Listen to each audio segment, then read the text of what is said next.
Olá pessoal, tudo em paz? Espero encontrá-los bem. Hoje nós vamos continuar no estudo dos ritos das ações que envolvem direito de família. Já nos encaminhamos aí ao final desse tema. E hoje a gente vai tratar sobre as principais ações que envolvem, que trazem no litígio o quesito paternidade. Então a gente vai falar sobre a ação negatória de paternidade e posteriormente a ação de investigação de paternidade. A ação negatória de paternidade, primeira delas. Antes da gente falar propriamente da ação negatória de paternidade, é muito importante a gente falar até da igualdade dos filhos, um valor, né, hoje em dia, um valor que é consagrado pela própria Constituição. A gente sabe que durante um certo tempo, na vigência do Código Civil de 1916, a estrutura familiar ela era bem diferente da estrutura familiar que nós atualmente no nosso sistema jurídico é celebrada e valorizada. A figura da família ela era uma figura que acabava sendo construída em torno de conceitos patrimonialistas e isso trazia, obviamente, um critério discriminatório para a qualificação dos filhos. E é por isso que havia distinções de filhos de acordo com suas origens. Havia os filhos legítimos, né? Aqueles filhos que advinham do casamento, os filhos ilegítimos, aqueles advindos de fora do casamento, os filhos adotivos, aqueles advindos por adoção, e todos eles tinham direitos diferentes, né? Enquanto o filho legítimo advindo do casamento ele tinha amplos os direitos, totais direitos relativos aos filhos, os demais não. Então, a nova Constituição ela vem para acabar com esse critério de desigualdade e trazer o valor da igualdade acima de tudo e ainda mais no seio de uma família. Então, filho é filho independentemente de sua origem, da origem do seu vínculo, né, familiar. Seja o filho biológico, seja o filho biológico do casamento, fora do casamento, seja o filho por adoção. Filho é filho e ponto final. E nessa esteira é que o artigo 1596 do Código Civil acaba ressaltando esse critério, essa nova visão que o Código Civil, por consequência da própria mudança de paradigma da Constituição de 88, vem trazendo, né, sobre as relações de filiação. Diz o 1596, os filhos havidos ou não da relação de casamento ou por adoção terão os mesmos direitos e qualificações, proibidas quaisquer designações discriminatórias relativas à filiação. Não mais poderá constar na sua certidão de nascimento, por exemplo, filho legítimo, filho ilegítimo, filho adotivo, filho biológico. Não existe mais essa possibilidade, porque eram tratamentos discriminatórios, sem sombra de dúvidas. Então, para a gente falar dessas ações que vão falar sobre a paternidade, a negatória e a investigação, a gente já começa ressaltando esse importante valor da igualdade entre os filhos, ok?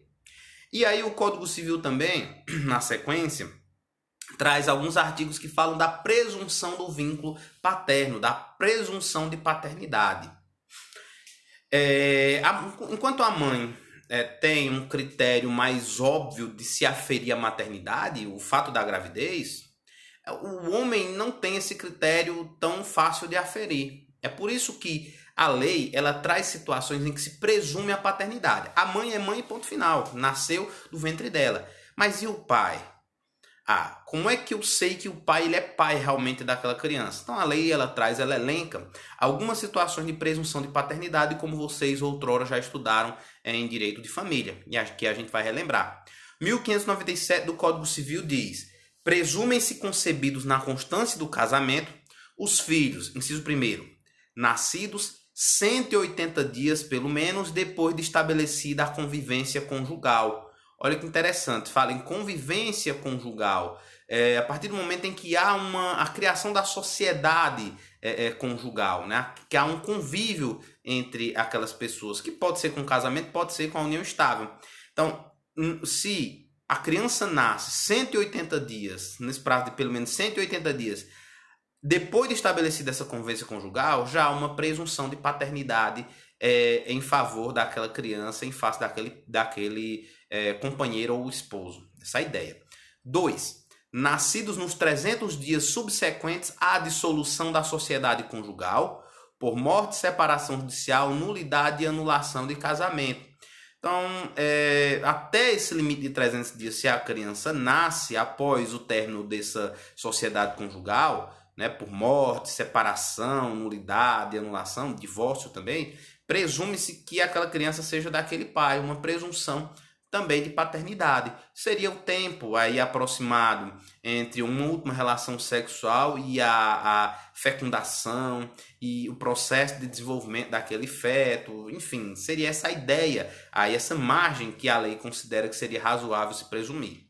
Terceiro, havidos por fecundação artificial homóloga, mesmo que falecido o marido. Uma situação bem interessante, né? Da evolução tecnológica também. Fecundação artificial homóloga, ou seja, aquela gravidez que ela é feita pela intervenção médica e onde, né, os gametas são fornecidos por ambos indivíduos daquele casal, né?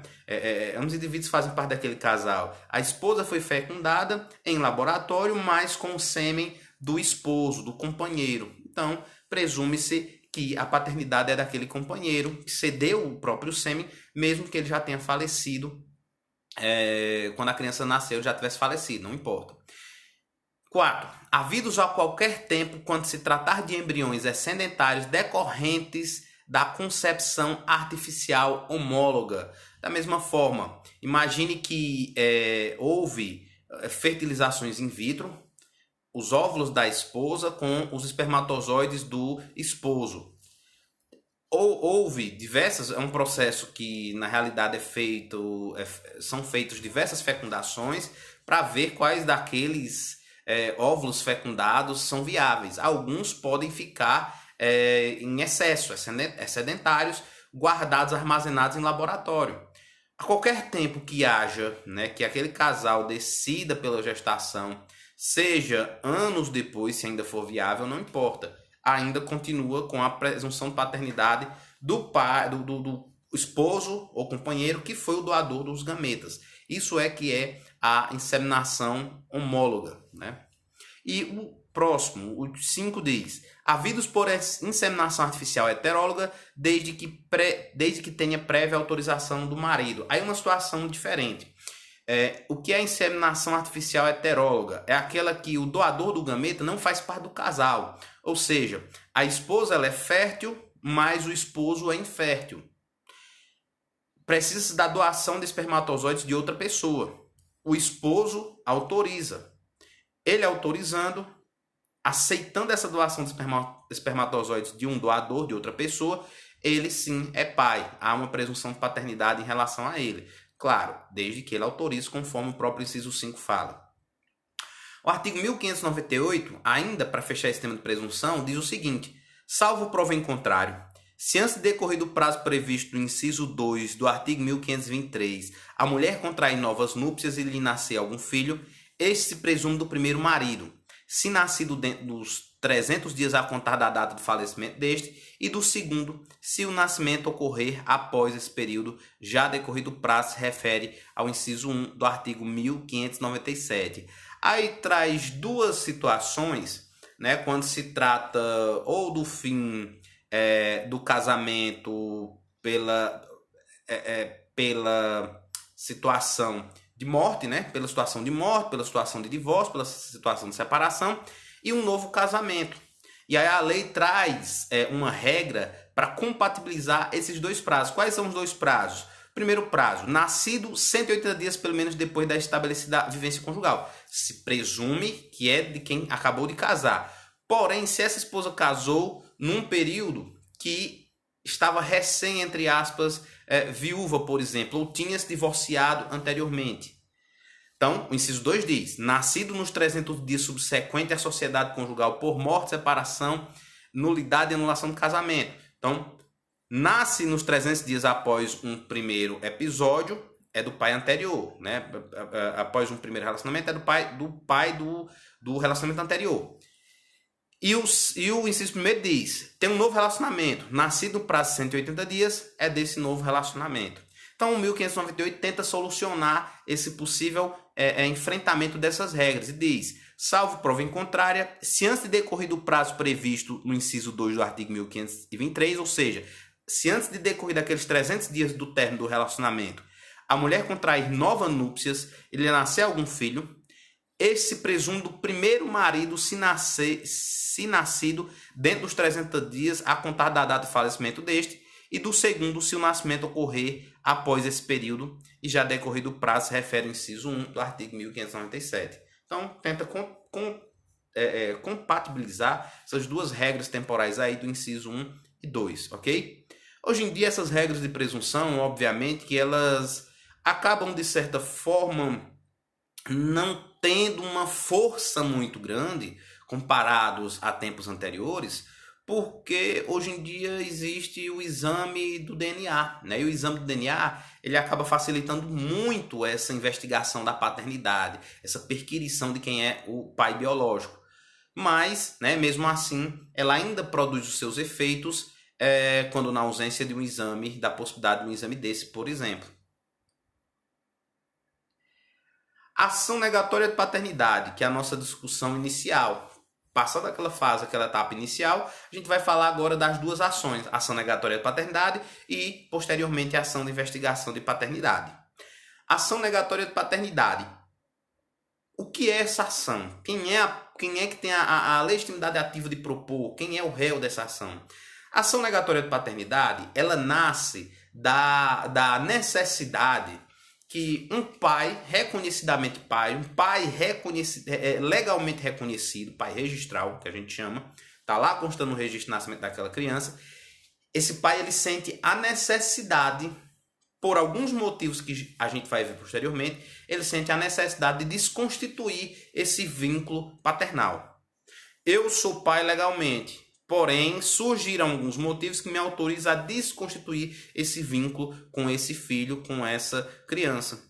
Então é para isso que serve essa ação negatória de paternidade. Portanto, a parte que vai ser legítima para propor essa ação, legitimidade ativa, vai ser exatamente o pai ou o suposto pai. Olha o que é que diz o artigo 1601 do Código Civil e já esclareço um artigo que a gente tem que fazer uma interpretação extensiva. Ele diz menos do que queria. 1601 do Código Civil. Cabe ao marido o direito de contestar a paternidade dos filhos nascidos de sua mulher, sendo tal ação imprescritível. Cabe ao marido, cabe ao companheiro, cabe ao namorado que reconheceu a paternidade do filho da namorada, né? Enfim, cabe ao pai. Cabe àquela pessoa que é pai. Cabe ao pai a ação para desconstituir a paternidade do seu filho. E essa ação, como diz, sendo tal ação imprescritível. Não tem prazo para se mover essa ação negatória de paternidade.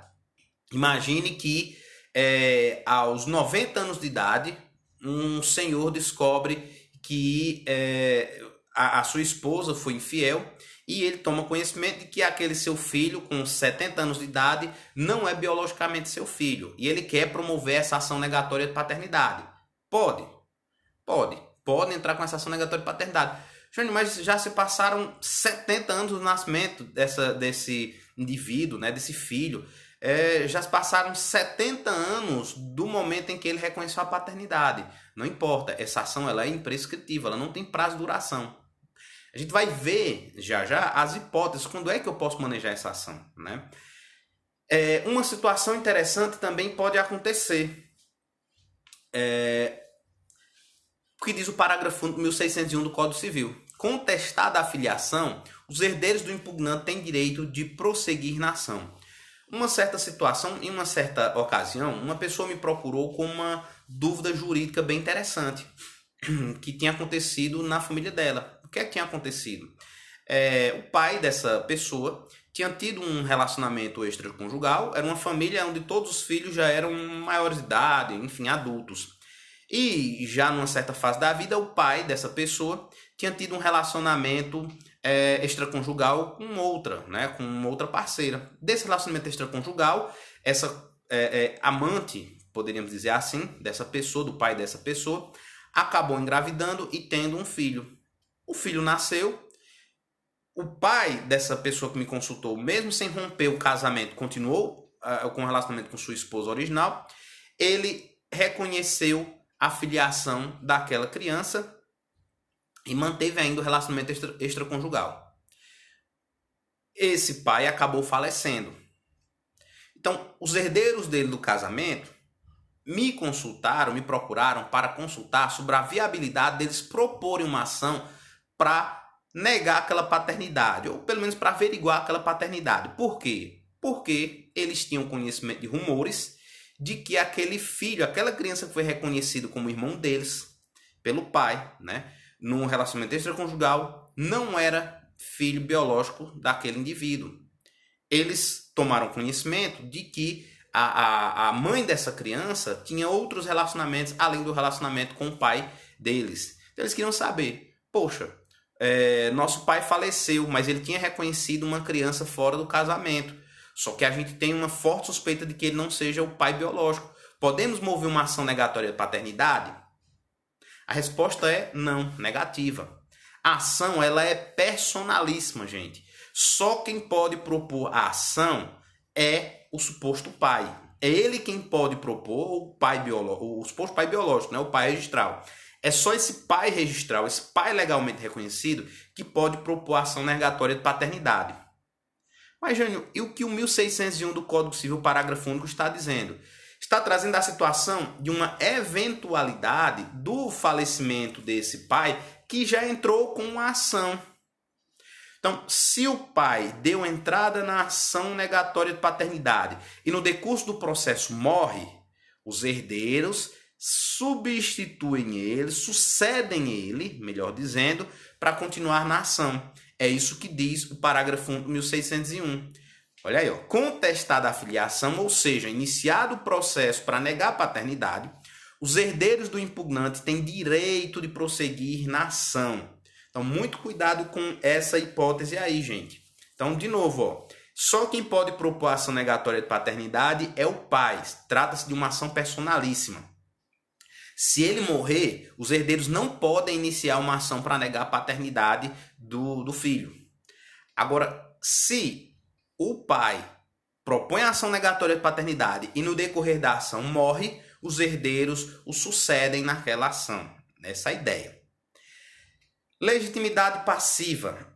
A legitimidade passiva, o réu é o filho. Obviamente é o filho, não tem muito o que falar. E como vocês viram, a ação ela é imprescritível, ela pode ser movida em qualquer momento. Alguns pontos interessantes ainda sobre a negatória de paternidade, para a gente descobrir o motivo, por que manejar essa ação. Impotência, adultério, confissão materna, tudo isso vem tratado no Código Civil. Olha o que é que diz o Código Civil nos artigos 1599, 1600 e 1602. 1599. A prova da impotência do cônjuge para gerar, à época da concepção, e lide a presunção de paternidade. O cônjuge prova que ele tinha, por exemplo, um problema congênito, ou seja, desde o seu nascimento, que impedia ele de gerar uma criança. Então, ali lide essa presunção de paternidade da criança. 1600. Não basta o adultério da mulher, ainda que confessado, para ilidir a presunção legal da paternidade. Somente o adultério, mesmo que seja confessado, não ilide a presunção de paternidade. 1602. Não basta a confissão materna para excluir a paternidade. Não basta a esposa ou a mãe dizer o filho não é seu. Não basta isso para desconstituir a paternidade. Isso por si só não desconstitui a paternidade daquele filho. Por motivos óbvios, né, gente? Esse 1600 e 1602, eles são de extrema importância porque, na realidade, a paternidade é um direito do filho e não da mãe ou do pai, né? É um direito do filho, essa questão da paternidade. Então, o filho ele tem direito a ter o seu pai. E se de repente a mulher confessa o adultério, mas aquilo não interferiu em nada na formação biológica daquela criança. Ou seja, ela foi adúltera, mas imagine que mesmo assim foi o pai que engravidou. Seria injusto só o fato de confessar o adultério ou confessar, como diz 1602, que aquele pai não é filho dele, né? Não é pai daquela criança. Só esse fato, só essa alegação da mulher não é razoável para extinguir um direito daquele filho, daquela criança, muitas vezes. Então, por isso, é de muita importância que vem aí disciplinado nesses dois artigos do Código Civil. E qual o objetivo da ação negatória de paternidade? A ação negatória de paternidade, ela tem basicamente como objetivo invalidar, né? Invalidar aquela paternidade que foi reconhecida por um erro, através de um vício. A lei diz o seguinte, ó, já vamos ler. O reconhecimento da paternidade feita pelo pai é irrevogável. Ninguém pode, me arrependi de registrar a criança, me arrependi de ser pai. Não existe isso. Ninguém desconstitui, ninguém entra com uma ação negatória de paternidade porque se arrependeu e porque quer deixar de ser pai. Isso não pode. A paternidade, quando ela é reconhecida, ela é irrevogável. Mas a paternidade, ela é passível de invalidação se ela foi reconhecida por algum erro. Vamos ver o que dizem esses artigos do Código Civil aí que estão escritos para vocês. 1609 do Código Civil. O reconhecimento dos filhos havidos fora do casamento é irrevogável. É irrevogável. E aí será feito, e a lei traz um rol de situações em que, como deve ser o reconhecimento da paternidade, né? Como é que pode ser feito o reconhecimento da paternidade? O registro, o reconhecimento diante de um juiz, reconhecimento por testamento, enfim, para a gente aqui não nos interessa nesse momento. O que interessa é reconhecer, tomar conhecimento de que o reconhecimento de paternidade, ele é irrevogável. Se você reconhece a paternidade, você não pode mais voltar atrás. Já era, né? Reconheceu, se torna um pai eternamente. Essa é a ideia.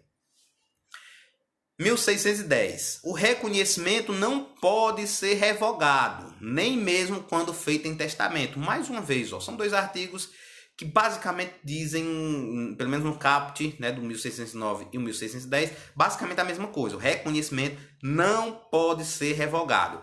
Porém, olha o que é que diz o 1604. Ninguém pode vindicar estado contrário ao que resulta do registro de nascimento, salvo provando-se erro ou falsidade do registro. Salvo provando-se erro ou falsidade do registro. Eu não posso me arrepender de ser pai e buscar revogar o reconhecimento de paternidade. Uma vez reconhecida a paternidade, ela se perpetua aí ao longo dos tempos. Sou pai até o fim da minha vida. Porém, se eu provar que eu reconheci a paternidade induzido ao erro, ou se eu provar que aquele registro é falso, não, eu nunca reconheci. Foram a um cartório, situação absurda, mas pode acontecer. Fui a um cartório e lá incluíram, né, um nome daquele indivíduo como pai. Então imagine situações como essa. Se eu fui induzido ao erro, reconheci um filho que não era meu, sem saber, ou a segunda situação, se eu tenho uma informação, um registro falso. Naquelas situações eu posso sim entrar com uma ação para buscar a invalidação daquela paternidade, ação negatória de paternidade. Então, gente, que fique bem claro. Quando é que eu manejo a ação negatória de paternidade? Não posso utilizar essa ação simplesmente para revogar uma paternidade que eu reconheci porque eventualmente eu me arrependi. Não posso. Mas se aquele registro de nascimento, se aquele ato ele foi realizado e o pai ele foi levado a erro, porque o pai foi levado a erro, ou aquele registro ele é falso, aí sim é que pode propor essa ação negatória de paternidade. Então, a ação negatória de paternidade só pode ocorrer quando há um erro na informação, um erro no reconhecimento da paternidade ou uma falsidade do documento. Se não tiver nenhum desses motivos, não é possível manejar a ação negatória de paternidade. Só que temos um detalhe bem interessante. Vamos voltar para aquele exemplo anterior, de alguns minutos atrás, de um senhor idoso com 90 anos, no auge dos 90 anos, que descobre, né, junto à esposa, que o filho dele, que tem atualmente 70 anos também, já o idoso, não é seu filho. No leito da morte, a esposa diz, o filho não é seu. Eu traí a vida inteira, o filho não é seu. Aquele senhor de 90 anos, muito magoado, ele tem motivo jurídico para propor a ação negatória de paternidade. Qual o motivo jurídico? Erro. Na hora de registrar o filho como dele, ele foi levado ao erro. Ele acreditava que biologicamente aquela criança era sua. Biologicamente ele acreditava, já que aquela criança nasceu de sua esposa. Então não tinha motivos para crer que aquela pessoa que nascida, aquela criança, não era seu filho. Então ele registrou a criança como sendo sua. Ok. Anos depois ele descobre que não há vínculo biológico entre eles. Ele registrou o filho, né, já com 70 anos, quando ainda era criança, ele registrou esse filho como se fosse dele, agindo em erro. Então ele pode propor uma ação negatória de paternidade. Porém, e aí é o detalhe crucial. Porém, a jurisprudência nos últimos anos tornou-se pacífica, foi sedimentando-se, no sentido de que, para haver uma desconstituição da paternidade, num caso como esse, não pode, entre o pai e o filho, haver um vínculo socioafetivo.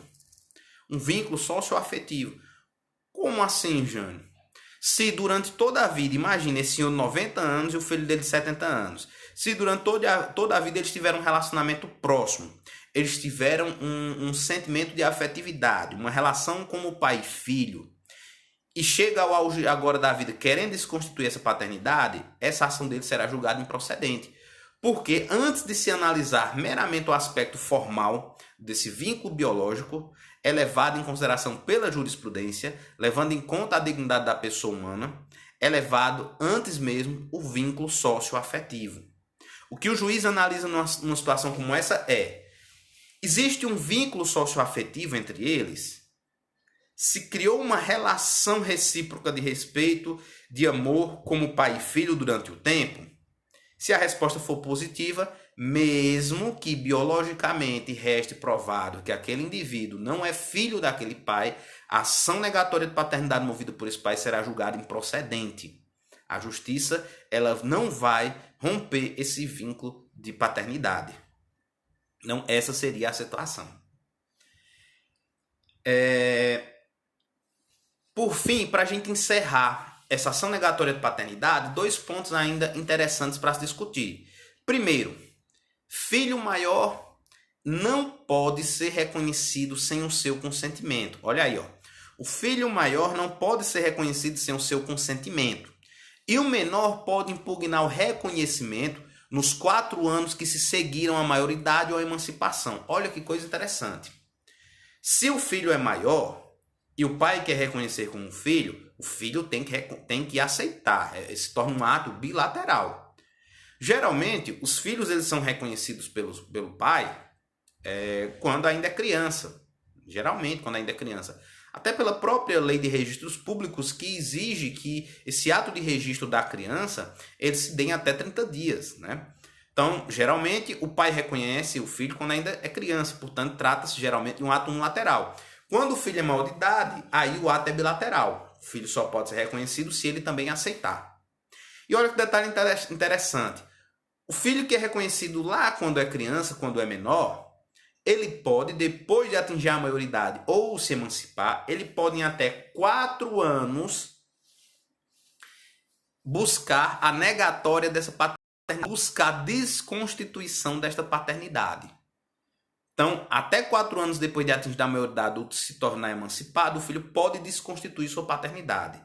Essa desconstituição de paternidade aqui, gente, ela é uma desconstituição sem aqueles motivos que a gente falou anteriormente. Que motivos? O erro ou a falsidade documental. Não é por esses motivos. Erro e falsidade pode ser motivo para discutir essa paternidade a qualquer momento quando se toma conhecimento. Mas aqui a gente está falando de uma desconstituição de paternidade pelo filho sem esse motivo jurídico. É por um motivo emocional, talvez, por exemplo. Imagine aquele pai que reconheceu o filho ainda criança, só que é um pai que foi um pai que sumiu. Que depois de se separar da mãe, de fato, ou se divorciar, ele simplesmente sumiu da vida do filho. O filho atinge a maioridade, não nutre nenhum tipo de afetividade pelo pai. ele tem 4 anos, a partir do momento em que se emancipar ou se tornar maior de idade, ele tem 4 anos para promover essa negatória de paternidade, para desconstituir essa paternidade. É isso que diz o 1614. Por fim, para encerrar esse tópico, a gente vai falar da adoção à brasileira, que muitos de vocês já ouviram falar, até quando estudaram a adoção na disciplina, né, de infância, né, na disciplina do estudo da infância e adolescência. Né? Então, vocês estudaram ECA, e lá vocês viram o procedimento da adoção, e talvez até já falaram um pouco da adoção à brasileira. A adoção, ele é um procedimento, vocês sabem, né, todo burocrático. É um procedimento que exige um prévio cadastramento dos pais, que os pais, possíveis pais, os adotantes, que esses pais, eles passem por cursos oferecidos pelo Poder Judiciário, que tenham estágio de convivência com aquela criança, avaliações psicológicas e sociais, para depois aquele processo de adoção ser aperfeiçoado. É um processo que exige etapas e é bem razoável, né? Um processo que exige etapas e isso é razoável, até pelo que está em jogo. Vocês sabem também que a adoção em si, ela se torna um ato irrevogável, assim como a paternidade, né, reconhecida. Mas a gente sabe também que muitas pessoas nem têm conhecimento jurídico e muitas vezes nem buscam resolver essas situações por diversos motivos, comodidade, a história do jeitinho brasileiro. Por isso que esse crime previsto no artigo 242 do Código Penal recebe esse apelido de adoção à brasileira. Olha o que é que diz o 242 do Código Penal. Dar parto alheio como próprio, pegar um bebê recém-nascido e dizer que é seu para fazer o registro. Registrar como seu filho de outrem. Ocultar recém-nascido ou substituí-lo, suprimindo ou alterando o direito inerente ao Estado Civil. Reclusão de 2 a 6 anos. É uma figura típica que vai englobar diversas situações, né? Dar parto alheio como próprio, mulher aparece com o bebê dizendo que foi ela que teve aquela criança, registrar como seu filho de outrem, ocultar um recém-nascido ou substituí-lo, imagina, ocultar, esconder um recém-nascido, substituir lá no hospital, trocar uma criança por outra, enfim, né? São situações graves, são situações bem graves. Traz uma pena de reclusão de 2 a 6 anos. Porém, olha o que diz o parágrafo único. Se o crime é praticado por motivo de reconhecida nobreza, pena de detenção de 1 a 2 anos, podendo o juiz deixar de aplicar a pena. É muito comum isso acontecer e levando em conta esse motivo de nobreza, entre aspas. Era muito comum que famílias mais antigas, há algumas décadas atrás, 30, 40, 50 anos, era muito comum que, imagina, uma família tradicional, os valores religiosos e moralistas todos muito fortes. Imagine uma filha daquela família engravidando na adolescência. O que é que os pais faziam? Após o bebê nascer, era muito comum que os pais daquela adolescente grávida pegassem aquela criança recém-nascida e registrassem aquela criança como se fossem filhos dele. Os avós registravam filho alheio daquela adolescente como se fossem filho deles. E, legalmente, aquele bebê recém-nascido se tornava legalmente irmão da mãe adolescente. Para ocultar essa gravidez indesejada, para ocultar essa gravidez, entre aspas, imoral, né? Num período onde se tinha muito forte esses aspectos, enfim, moralismo, entre outras questões aí. Outra situação que também acontece com certa frequência.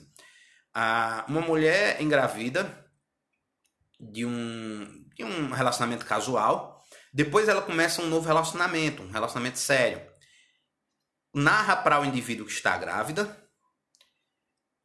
Quando a criança nasce, esse novo companheiro vai lá e registra o filho, mesmo sem saber, mesmo sabendo que não é dele, ele registra aquela criança como sendo sua. Isso é adoção à brasileira e é crime.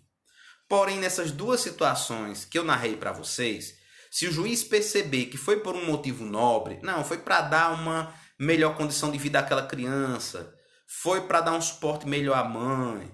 Se o juiz entender que houve um motivo nobre, motivo moralmente válido, o juiz pode deixar de aplicar pena a este criminoso. Essa é a ideia da adoção brasileira, né? Aí uma pergunta vem, bem interessante. Jane, imagina o seguinte, esse indivíduo, sabendo que a mulher estava grávida de outra pessoa e acabou de iniciar um relacionamento, foi lá e registrou a criança, sabendo que não era sua, biologicamente, ele registra como sendo seu filho. Só que algum tempo depois o relacionamento acaba.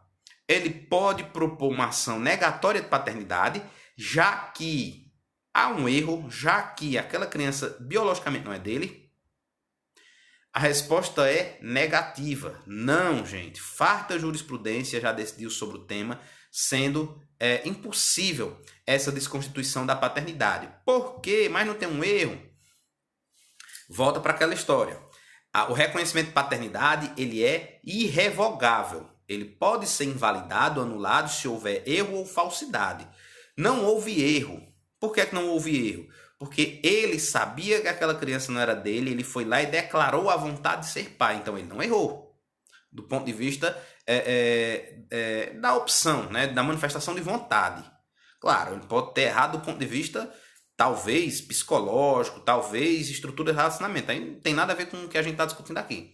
Do ponto de vista jurídico, da vontade dele, ele não errou. Ele sabia que biologicamente aquela criança não era dele e mesmo assim ele foi lá e declarou-se pai. Então, não é motivo para negar paternidade, ok?